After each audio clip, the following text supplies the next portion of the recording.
Okay, so take me back to when did you guys first get in contact with Miami? Um, Man, where were we? We were at Tennessee. That's funny. We were in Tennessee. My daughter, my 12-year-old daughter, had a volleyball camp in Tennessee, or a volleyball tournament in Tennessee.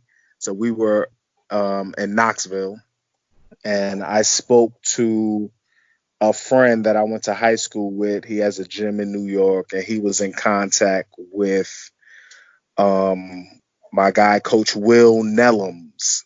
He's from Florida. Um, he has Coach Cooney is actually his like cousin or nephew, and I shot Quentin's film to Coach Nellums.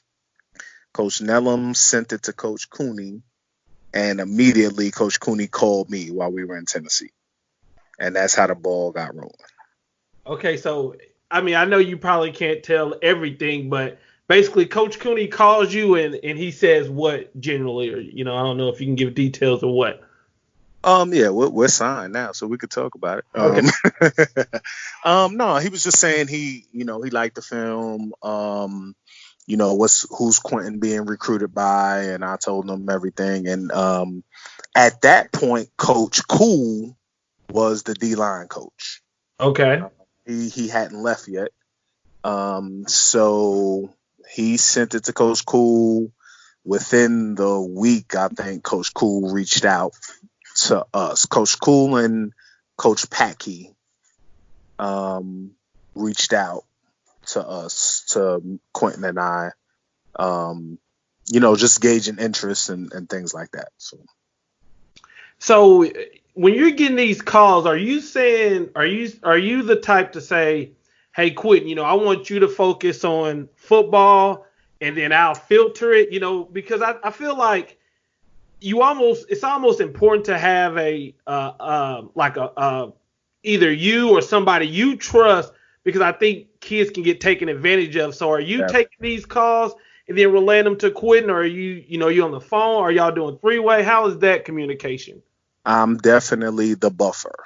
Okay. Definitely. So, yeah, so I'm definitely the buffer. I talk to him, discuss it with him, and gauge his interest and see what he wants to do, and then I'll let him talk, and I'll be there, or yeah, like you said, three-way or something like that. But yes, I'm definitely the buffer.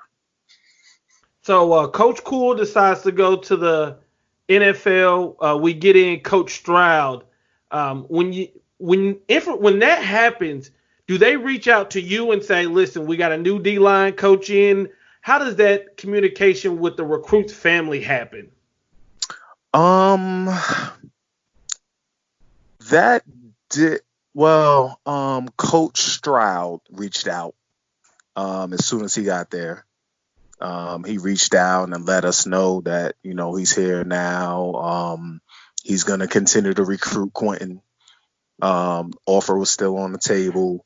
He's gonna come out and see him, talk to him, watch him practice, and develop a new relationship with him. So And yeah. okay, so what made you comfortable with Miami? I mean, I think people forget that, you're basically, handing your kid over to this school to be there 4 years. You know, Right. what made you comfortable with this coaching staff or with the recruiters to choose Miami? Once again, just talking and finding out from people, players.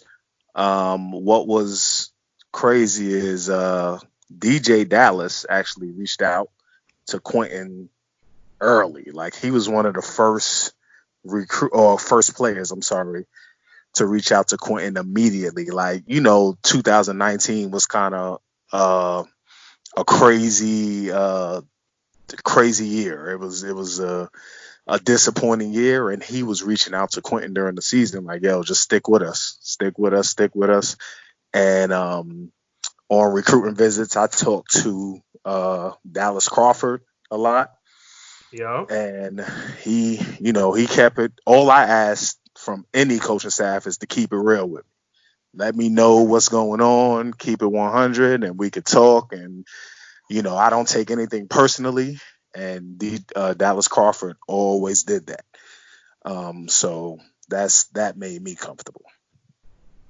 I'll tell you one thing, DJ Dallas, man, he puts on for the university because in his recruiting class, he did the same thing. And I think that's a pretty dope story to hear that even now, even though he's a player, probably if you poll most of the fan base, he's probably one of the favorite players in the last 10 years or so, DJ Dallas. And he's still putting on, he's still recruiting. So I think that's dope. So you say Coach Dallas Crawford, he shoots you straight. Who would you say played the most important part in the recruiting of your son and to you? It would probably be Packy and Stroud. Okay. Packy and Stroud. Packy was in the most contact, and then I think when Stroud came out here and visited Q, I think that locked it up. I don't think Q ever wavered seriously. Like, he was looking around, but I think really that was just to look around. I don't think he really wavered. Me, I used to ask him all the time, like, "Yeah, are you sure? Are you sure? Are you sure?" Like, after the Duke game, we went to the Duke game. I was like, "Hey, are you sure? Are you sure? Are you sure?" He was like, "Yeah. There's no wavering." So I think Stroud and Packy, definitely.